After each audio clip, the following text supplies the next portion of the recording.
In my introduction, I'm gonna show you a little bit a slide you have seen before, but I think we have seen it now at least on 3 presentations since I have been here.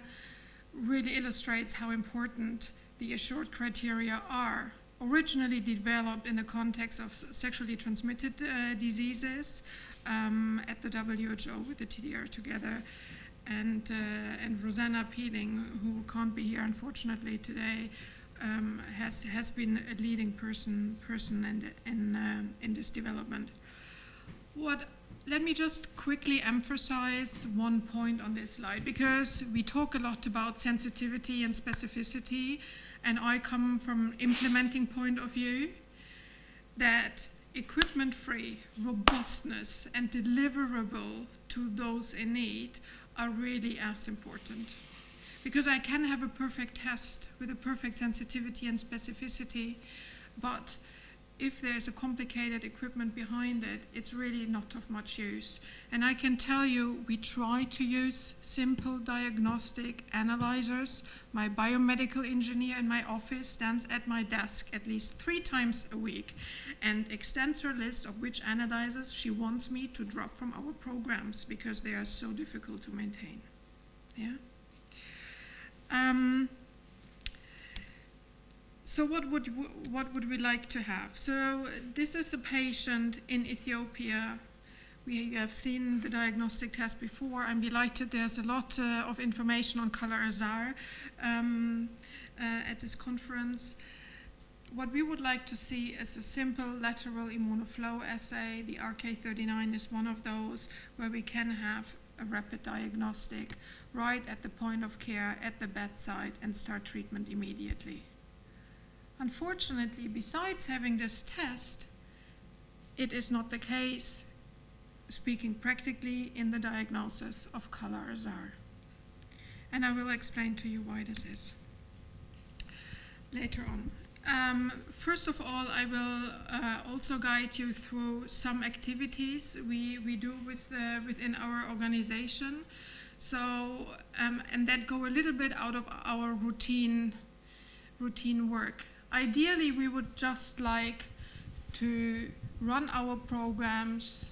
Well, ideally, we wouldn't want to exist at all. So let's start with that. Ideally, we want to be redundant in the world and not having to go in areas that are full of conflict, that have neglected populations where we need to go in and feel, or in disaster zones and treat and diagnose patients. However, this is unfortunately not the case, so we are still around after more than 40 years.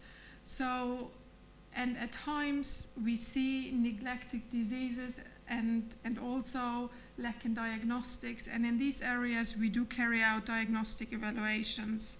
So, but they are very specific and very focused and not very research orientated to start with in terms of development of a new tool, but really focus on implementation of the diagnostics in a program or in a certain circumstance. We also do have a big advocacy and lobbying part in our organization, and there we use our findings from our programs, but also the research we carry out to influence development of new tests and drugs as well.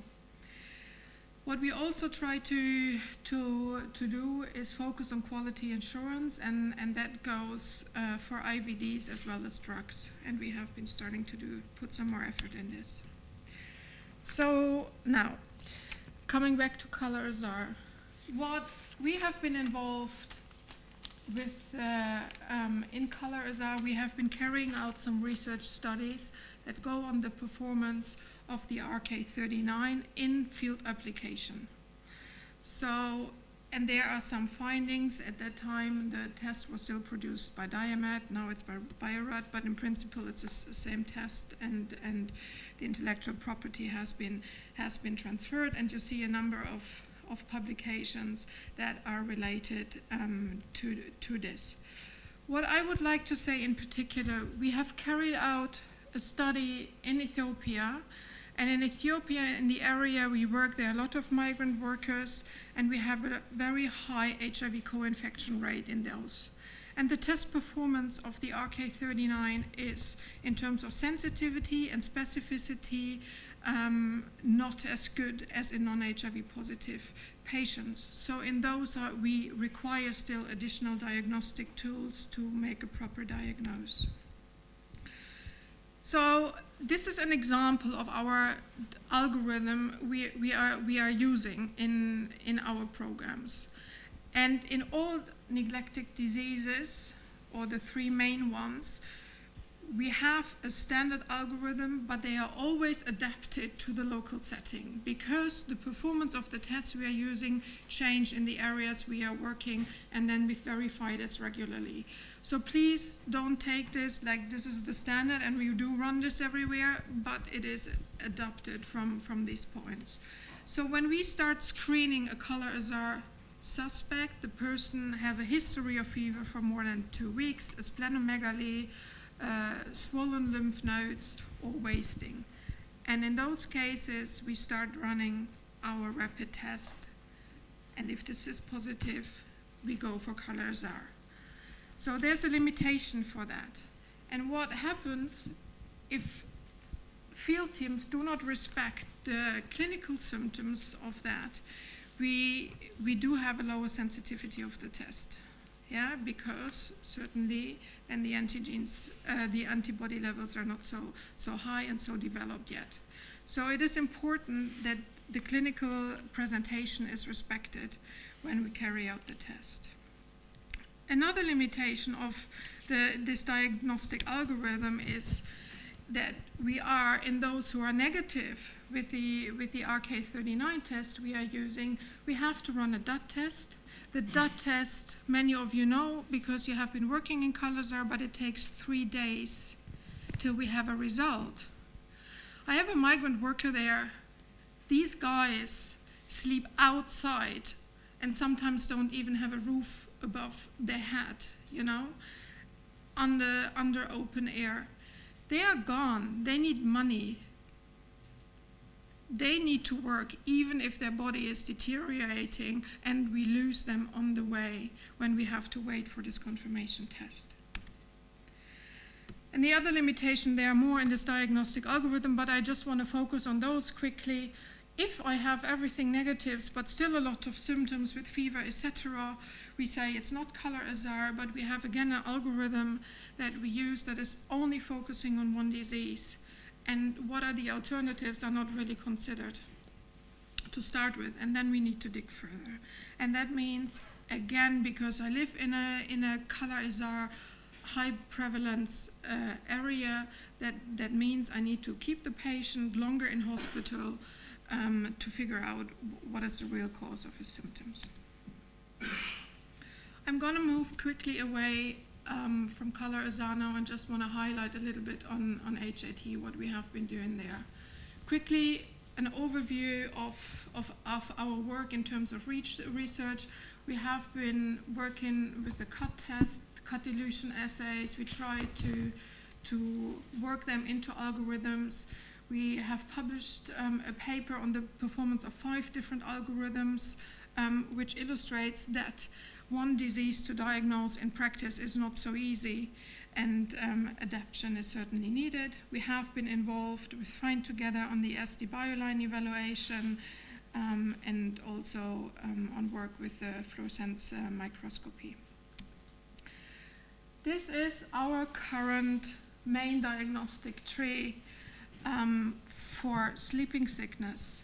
And sometimes I wonder if we need a manual to just read them and explain them to our staff properly. We have rapid tests now, and these rapid tests are good. There was a publication coming out this year who compared the performance of the 2 tests we have now, the SD Bioline and the Chorus Bio test, and actually they had very similar performance results, and actually increased the specificity when they were even combined together. Yeah, but the specificity is not perfect.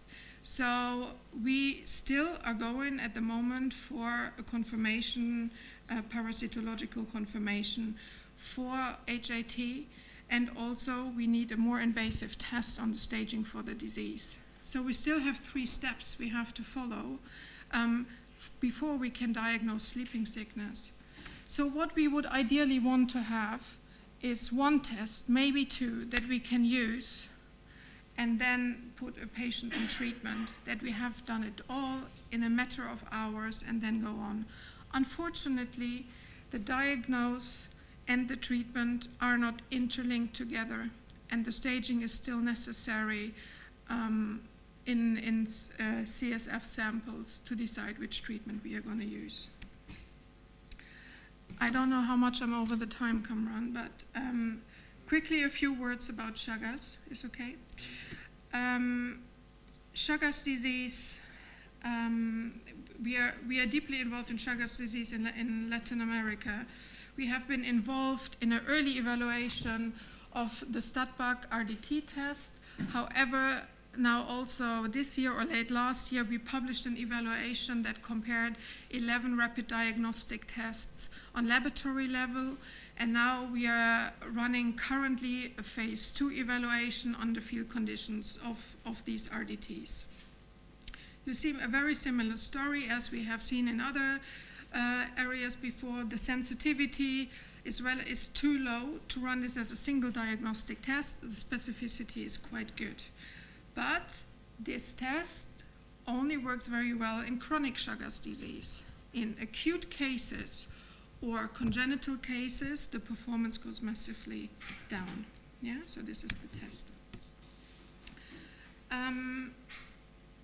What we also do in Chagas, we confirm the test with 2 different ELISAs that take time, cannot be taken out at field level, etc. So on there again, the biggest problem we face is a massive loss of follow-up of patients on the way to a final diagnosis and before we can take this person on treatment. So overall, I've quickly taken you through the actual field diagnosis of 3 of the main neglected diseases. We have very complex diagnostic protocols. We have for Chagas a relatively lack of sensitivity. In others, we have a good sensitivity but a lack of specificity, which complicate the diagnosis. Ideally, what we want, this is a slide now specific for Chagas, but it actually speaks for all of them. We want 1 or 2 RDTs to confirm or rule out not only Chagas disease as stated here, but also others. Another problem I just quickly want to highlight, that for most of the diseases we do not even have a good test of cure. Yeah, and we have seen some other speakers we have who quickly highlighted this. And that should be a priority for the development as well. So, in conclusion, the diagnostic algorithms and trees that we have in place are old, and we would like to replace them and have better algorithms for VL, HAT, Chagas, and many other neglected tropical diseases. The diagnostic research for these diseases is relatively neglected. You are a full room of people.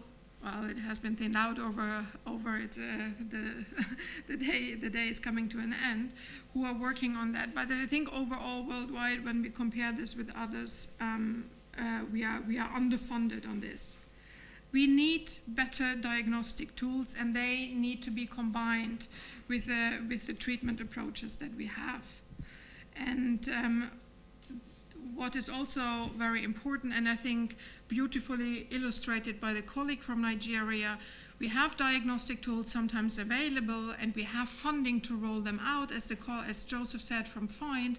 But then what is happening when this funding stops? How can we make them sustainable on a routine basis? And I think this is a very important thing that we need to consider when we keep working on NTDs as well. Thank you very much.